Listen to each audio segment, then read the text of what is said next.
Today, I'm going to show you 5 repairs that are very common and how we can prevent them.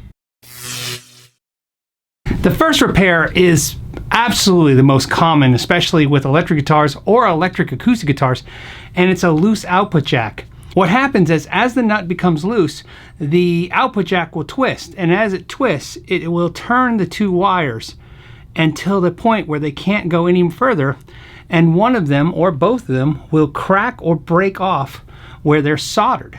Now obviously this can cause intermittent issues with volume. In other words, your volume keeps crackling or dropping off or shuts off entirely.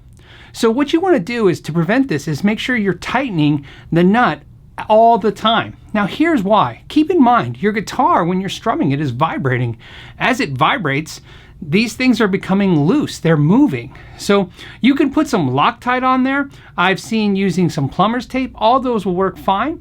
But what I use is just a standard 1/2" socket and just tighten it down. The 1/2" socket and the 10mm socket are the most common sockets or sizes you're going to see, to the point where if you can get some inexpensively or at a yard sale, grab a couple. I always have a bunch of these laying around. They're really good. Like I said, every output jack will be a 1/2" socket, so you just go ahead and tighten it down. Now keep in mind, if it's loose, don't tighten it because it will start twisting on the other side. You'll have to disassemble it, but don't worry, I have a video right here that you can check out, and it'll go more in detail on how to fix that. But in the meantime, just get in the habit of always tightening these down. You can even hand tighten them down, but get used to always checking it. Number 2 is very, very common. It happens on electric guitars that are shaped like Strats, Les Pauls, or acoustic guitars. And what it is the plastic on the guitar, the pick guards, get a static charge, like this. I must have picked up some static off the floor, and I transferred the static to the pick guard. Now, to fix this, you can do a couple things. You can get one of these dust sheets.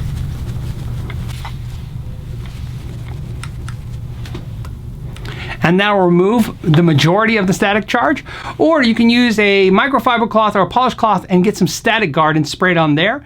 You can even use dryer sheets, but all of these things, just make sure that there's no perfume or caked on kind of substances that can get on the guitar and maybe kind of mess that up. And what I love about this is, a lot of times people think they have electronics issues, that there's something shorting out or crackling in the guitar, and a lot of times it's just static charge. It happens a lot. Be prepared, especially in the winter months.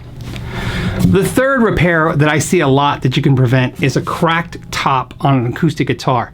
This happens because, of course, the top dries out and cracks, but there's more to the story than that. See, underneath this top, there's bracing. That wood bracing is usually the culprit. What happens is, it dries out, and as it shrinks, it pulls away until eventually one of the braces pulls off or breaks off from the top. Then what happens is, all the string tension on the guitar, on the bridge, is now pulling on the top without that cross piece. So what do? Well, first, you can make sure your guitar stays humidified if you live in a dry climate. I don't tend to humidify my guitars very much. What I do is a couple easy things. First, I invest in one of these mirrors, and what you want to do is get in the habit every once in a while, maybe during a restring, go inside and look at the braces. If you're noticing any cracked or damaged braces, it's time to take the guitar in for service. If you notice anything kind of weird with the bracing, take it in for service. The other thing you can do is let your guitars take a shower with you. I know that sounds crazy, but it's really easy. Just put your guitar on a guitar stand in your bedroom when you're taking a shower. Not in the shower, and of course not right by the shower, but in the vicinity of that. The humidity for your shower will be easy for the guitar to absorb up, and I find that's a nice way to give it some moisture here and there. The biggest thing to do is just stay on top of it. Don't worry about humidifying too much. A lot of times those humidifiers can cause a lot of problems because as they humidify, they dehumidify. In other words, if you put a wet sponge in your guitar, once it dries, it actually starts dehumidifying. So you want to stay on it. But humidifying the guitar is not a bad idea, but I like just paying attention to it. I find that it will solve the problem most of the times. The next issue you're going to see is really common, and it's loose tuning keys. Again, like I said, as the guitar is being played, the strings are vibrating the guitar and things are coming loose. The tuning keys are going to go loose, and they're easy to make sure you stay on top of it. I use the ESP wrench a lot. You can get on there without even having to take the strings off. But when you're doing a restring, go ahead and get yourself a 10mm socket. just go ahead and hand tighten it. That's another thing I like about having these like kind of loose sockets, is that I can use my hand to tighten these things down. That's the actual amount of torque you want. You don't need to get a wrench out and just torque these things down. Hand tight's enough, but you want to stay on it. Again, loose tuning keys, what can happen is as these become loose, the tuning keys are not staying in perfect position, and as you're tuning, as they pull back, they're going to cause the strings to slip, and you're going to have tuning stability issues again. Number 5, worn out frets. This is a real common problem with guitar players, especially guitar players that play a lot of the same patterns, because you're playing either the same chords, sometimes referred to as cowboy chords, or a lot of the same pentatonic scales, where the fret wear is going to be very consistent. Damaged and dented frets are going to be very expensive, because you're either going to have crown and level done, or the frets pulled and removed and refretted. But that's okay, because there's a couple things you can do to extend the life of your frets. The first thing you want to do is make sure that you have a ritual to polish the frets. You can use steel wool, although you want to make sure you tape and protect your pickups, because the steel wool gets stuck on the magnets. You can use micro mesh pads. You can use Gorgamite, or even companies like D Addario use a polishing kit. I'll link to a video right there, where if you keep the frets polished, two things will happen. One, when you do cause a little wear on a fret, you've kind of taken the shine off the fret, and that kind of rough surface will attract more moisture, more of the oil from your skin, and you'll notice that those spots will actually corrode a little bit. So keeping the frets polished will help them from corroding even more when you're cutting into those frets. The other thing you want to be aware of is that certain strings do cause more damage than you probably realize. Nickel strings or nickel wrap strings are better for frets for the longevity purposes. A lot of these new strings that you see, these hardened steel strings, although they have a better life and they're impossible to break, a lot of times they will really start wearing into your frets. You're increasing the life of your strings but decreasing the life of your frets. I'm not suggesting you don't use those strings. I'm just making you aware of what the potential problems are going to be if you continue to kind of go down that road.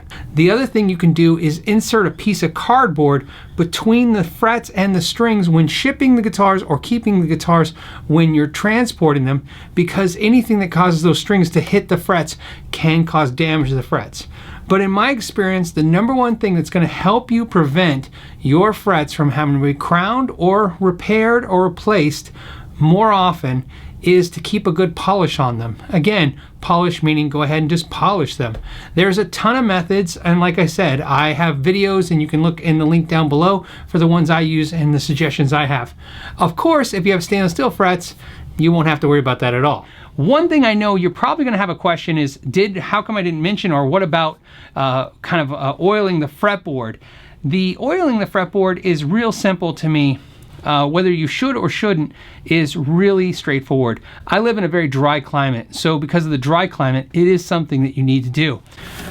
The way I explain rosewood is this. It's when you become extremely dehydrated, your lips will become white and very chapped. Your fretboard will look the same way. It will have a powdery white kind of look to it. It's because it's really dehydrated. At that time, it's probably a good idea to go ahead and hydrate the fretboard. What I've said before in the past is I've never seen anything damage a fretboard just because you oiled the fretboard with whatever treatment you choose. The issue I see is that sometimes I've seen fretboards crack from drying out. I'm not saying you need to hydrate the fretboard. What I'm saying is I've never seen any damage come from, especially if you're not overusing it. And again, that's up to your climate and the guitar. It's not something you have to do. Just learn to look at the signs and then when to do it. All right, guys, I hope this was a fun video. Again, this is just 5 common repairs that I think you can avoid, especially since they require no tools or experience, just kind of some information and using your eyes. As always, guys, thank you so much for your time, and until next time, know your gear.